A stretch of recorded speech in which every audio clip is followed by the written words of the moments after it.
This is Chapter 7 of Serendipity Lost, Eden and Its Consequences by Mark Ajita.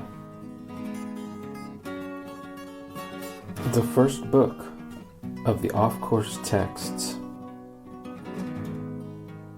a series of philosophical reflections on the big here and the long now. I would prefer to be left alone here, said Bartleby. That's the word, Turkey, said I. That's it. Oh, prefer. Oh, yes. Queer word, replied Turkey. I never use it myself. Herman Melville, Bartleby the Scrivener, 1856.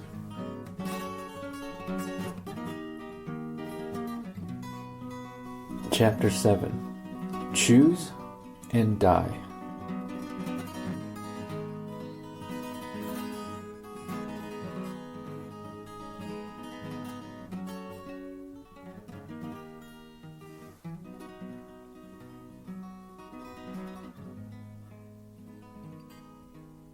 Think about it this way.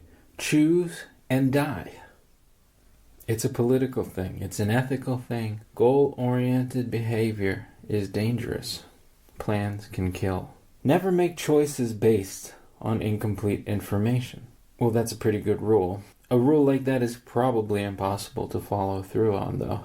Most circumstances force us to act based on incomplete information. A more practicable rule is never make choices where we pretend our information is complete when it is not. We could put it this way. Choice without contingency is death. Unfortunately, choice without contingency has made up a sizable portion of human action in history. Humans often do this thing where they say, regardless of the imperfection of my knowledge, that is my choice. And then later on, they continue, it was my choice, right or wrong, I am sticking with it. That's just me. That's who I am. Regardless of what I know to be wrong now, that was my choice. So I am sticking with it. I know what choice I am going to make, even if it is the wrong one. That is who I am. Well, thinking like that means preferring against serendipity. Spinoza pointed out, that is sin. Goal-oriented behavior, preferring the goal to the good. Regardless of what I realize I did not really know then, that was my choice. I will continue pretending as if I know that which I believed that I knew. Regardless of what I know now, that what I thought then was false, that is still what I want to be my choice. Regardless of the fact that the odds and severity of the bad together outweigh the odds and superiority of a possible other good, I will make the same choice anyway. Well, perhaps that sounds like a bit of a caricature. Sometimes it's not quite so explicit. Sometimes these core beliefs are hidden inside layers of rationalization. Or we admit it only to ourselves or to our enablers and hide it from other people who would be openly critical. What makes us do that? Part of it may be the fear of judgments of others, or of what we imagine those judgments would be if we admitted that we were changing our course. And really, our society seems to, at least implicitly, but also often explicitly, teach us, choose or die. Well, in case you couldn't tell, one major point of this book is that I think that's wrong. The failure to choose in our society may be stigmatized even more than the failure to meet expectations. Well, at least you knew what you wanted, even if you didn't get it. Provided we have chosen and wear our choices on our sleeves of career, political party, lifestyle, media, and music preferences, location of residence, etc. Hey, you knew who you were. That's the important thing. The known, or the believing in one's own knowing, and convincing others that one knew. Achieving the assignment of identities and roles along all of these categories can seem almost more important to us than achievement of the good or of future goods. Identity comes to seem like the absolute prerequisite for any kind of achievement or success in life, even if it may ultimately eclipse any possibility of achieving a truly happy life. Hey, you got to achieve success, but you never even knew who you were. We fear that. We seem to be taught that without a confirmed identity, the good life is somehow a failure. A successful identity is often valued by society more than an individual's success. Of course, although they can share their rewards with others, people can't appreciate another individual's success. Only the individual truly does. Of an individual's success, people can only appreciate the appearance. To use the terminology from the previous chapters, isn't this preferring a mere compensator? The feeling of a reward that can't actually be unambiguously verified over a real reward, over real rewards. All of this may sound like a hard pill to swallow for people from a culture built on aspirations like, your struggle is the struggle to make the world according to your imagination. This is what our children are told. Why? Because we want to see them succeed? But what if they could succeed without us seeing them succeed? Would we want that? Or do we prefer our own plans over the success that we can't control? When we insist that the world must be like the imaginary one that we were seeking, or that we want someone else to seek, we ignore real challenges and opportunities. When we insist that the world we are in is the one we choose or chose, that is when we invite that most deadly danger of all, ignorance, willful ignorance, the poisonous fruit of choice. Knowledge is a gift, and we do not get to choose which gifts the world gives us. When we only accept the gifts that we imagine to be the ones that we chose, we lose the gifts that we didn't choose. Or at least we lose the gifts that we can't integrate into our illusions about the unending positive consequences of our own wonderful choices. When the world doesn't turn out to be as we had hoped or expected, this needs to be integrated and acknowledged right away, irrespective of what we were hoping to get out of the strategy that got us into this unexpected world. Error correction is almost always necessary, even when we get what we were looking for. The ubiquity of serendipity. Not that there aren't decisions to make, but there is a difference between decision and choice. Decision is based on correct perception of the outside world, of circumstances, what we need to do. Choice is conforming the external world to what we think we want in that moment. The kings at the origins of history, the targets of the critiques of the first Jewish sages and of the Taoists, they wanted to be choosers. They interpreted natural threats of negative consequences to their control as prohibitions that they could overcome with power. Our greatest gifts, really, may only come to fruition with hard work and effort, with power. But our greatest gifts, in many ways, choose us. From Adam onwards, so many humans tried to rebel against the fact of serendipity in nature. Kingship, in many ways, emerged out of this. Imagining that one's own will represents the will of God, and convincing others of that, is the religious psychological technique that made intended consequences of our actions seem infinitely more valid, important, and possible than the unintended consequences, regardless of the value. And on the other hand, that illusory feeling of prohibition can strengthen our desire for control. One can imagine one's will represents the will of God and convince others of that, or one can imagine that God is simply a potentate who can be avoided, that one can hide from the consequences of one's own actions. Original sin, a pervasive fact of Neolithic human existence. Choose and die. The knowledge of what we would best do with our time is not a matter of choice. This knowledge of what we should focus our efforts upon is itself a gift.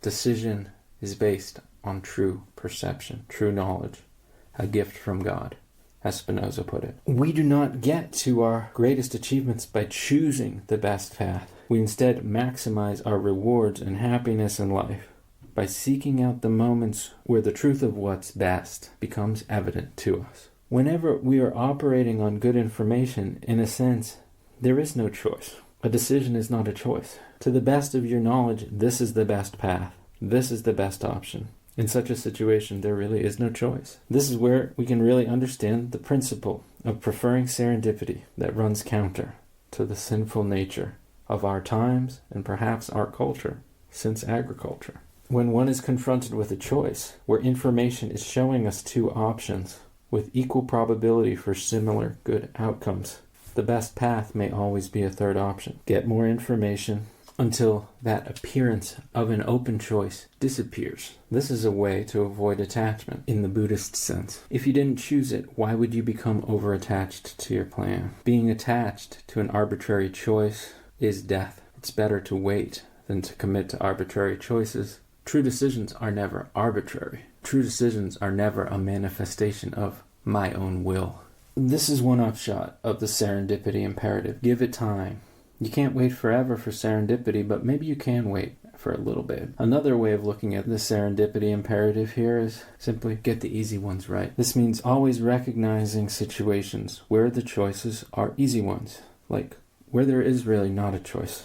Furthermore, staying true to the serendipity imperative means recognizing when you are faced with a truly difficult decision, an equal probabilities of profit or loss type of decision. It means remembering that a hard decision is basically a coin flip. A hard decision is not so much defined by the magnitude of the consequences. Let's say that's what makes it a big decision. A hard decision is when the superiority in terms of probability, benefit, or loss between two options, which is better, is very difficult to discern when you don't know. These are also the most dangerous. They are the most likely to lead in hindsight to a mentality of convincing oneself that the choice was what you really, really wanted, even if at the time it was truly ambiguous. That is the great delusion of identity. Events, whether we view them as gifts or decisions, only bear their fruit in hindsight.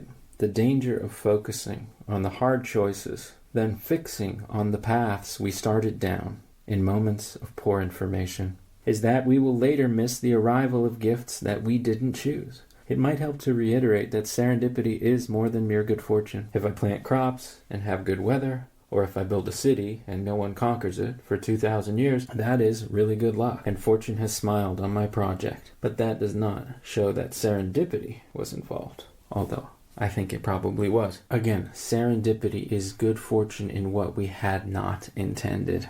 Instead of happy accidents, we might call serendipity the happiness in every accident, and the accident that comes along with every planned success. A radical break with plans that is often required to reap good fortune from what is outside your plans. That's the serendipity imperative. In order to embrace the accident, one often has to drop the other hopes one was holding on to. To reap the rewards of serendipity, you need to abandon plans you had previously wanted to succeed for you. Serendipity is by definition a diversion. Obviously then, one does not simply choose serendipity.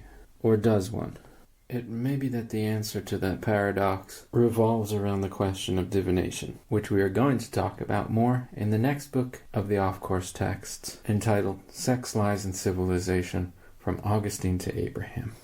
For now we can say errors based on overcommitment to past choices can go on and even affect not only the hard choices, but those situations in which there was an easy decision. Overcommitment to previous choices can lead to us getting the easy ones wrong. Insisting in situations where there is no choice that there should be a choice means you're choosing to live in a world other than the one we live in. When you seek not to live in this world, you invite death. Serendipity is life. When you ignore it, you die a little bit more. When you fail to be alive in this world, you die. Hence our principle, choose and die. As far as the idea, make good choices. This is, after all, the flawed advice that we get from the time we are young about how to succeed in life. What they should say is avoid choices, especially bad ones. Seek out what you can know, and know when you are embarking down a path that you do not know. we inevitably encounter uncertainty about the future.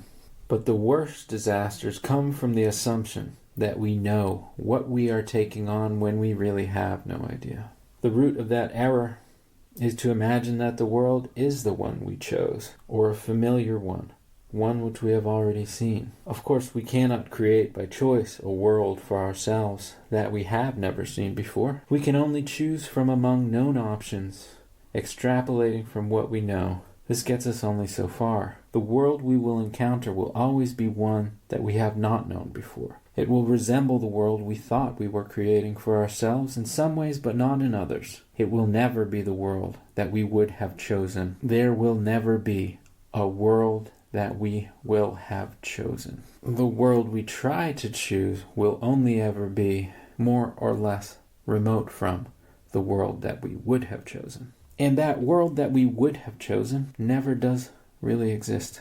It remains a foggy half-reality, a virtuality that never comes into focus. That doesn't mean it's not important, but it is a map that never takes us all the way through the navigations across the terrain ahead.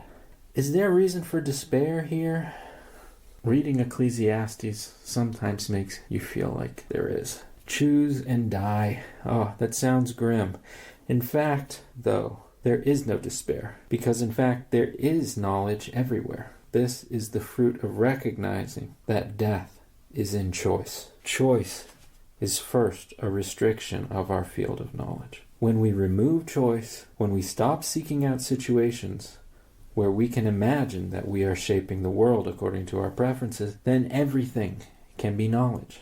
Desires want us to imagine that they will be achieved. Some people may prefer at times the comfort of giving up on the achievement of certain desires or barring the way that may lead them to higher realizations about what they want.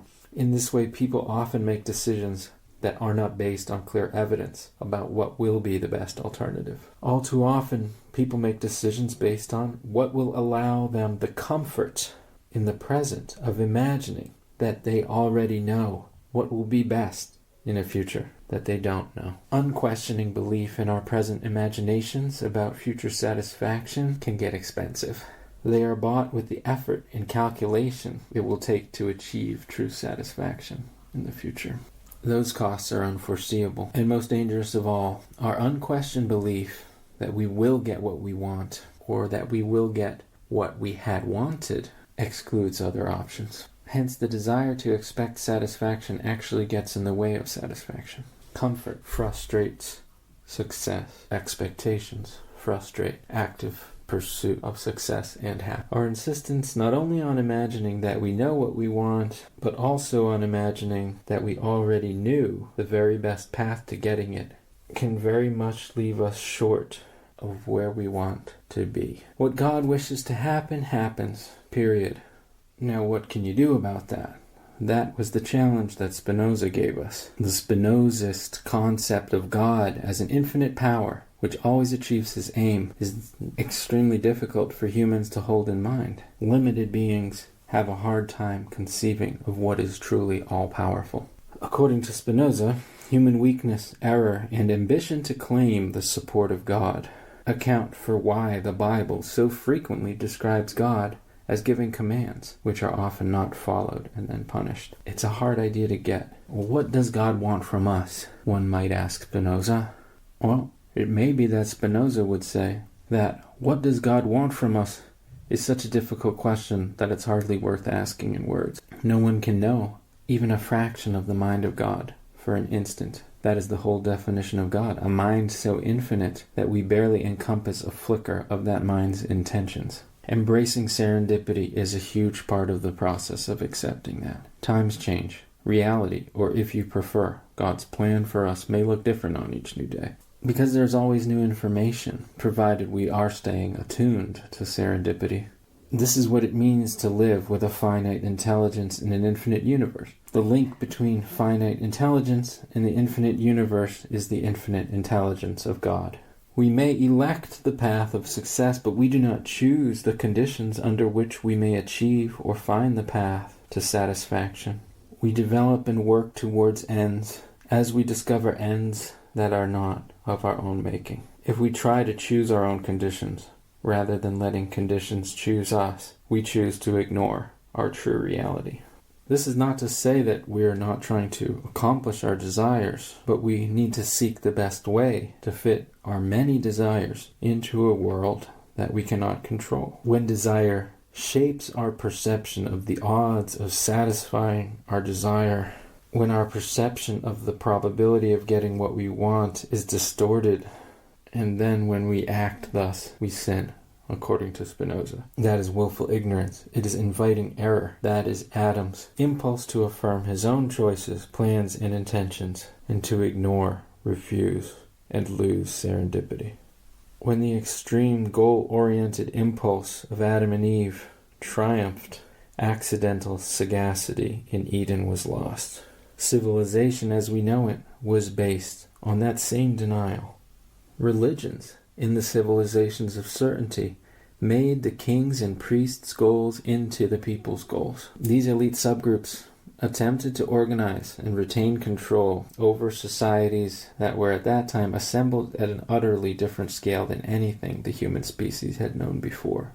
We are still living out the cultural momentum of their denial of serendipity. Certainty-oriented behavior, goal-oriented behavior, as pervasive and even self-evident as it seems today. That, of course, was not a habit that emerged overnight. It took millennia.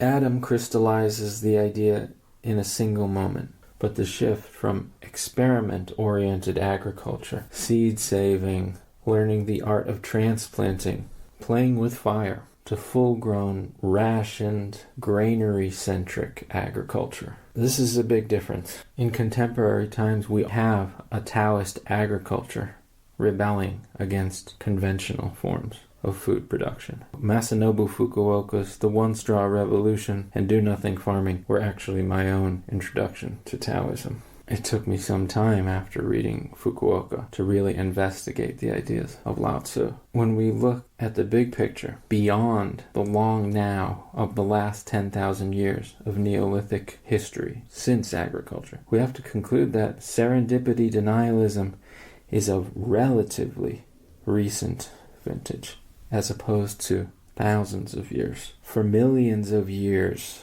our ancestors were foragers. And furthermore, the cracks in the edifice of certainty-oriented civilization have been apparent for quite some time within this Neolithic long now. In a sense, it's best to look at it as a transition, or two transitions, with a peak. Peak certainty, and then the rebellions, the axial turn, the serendipity revival, and the continuing crisis, which comes down to us in our modernity today. Okay, so choose and die? Well, it is hard to accept. And there is an additional problem, which is, how can one be sure that one won't have to live with the catastrophic consequences of someone else's choices? Elites, kings, priests. If we get too focused on serendipity at the merely individual scale. What are the solutions not only for keeping my own goal-oriented behavior in check with continued error correction, reorientation, avoiding fixation on my past choices? How do I stay free of How do I stay free of the dangers of the goal-oriented behavior of other people, especially the powerful? Well, to follow these themes as far as they can go, begin by checking out the sequel, where we look deeper into the lessons of serendipity from the Old Testament through a Spinozist lens on the Old Testament. For now, all I will say in answer to this question is, it's up to you. To close this volume, I cite Bob Dylan. Relationships of ownership, they whisper in the wings to those condemned to act accordingly and wait for succeeding kings. And I try to harmonize with songs the lonely sparrow sings. There are no kings inside the gates of Eden. Bob Dylan, Gates of Eden, 1965.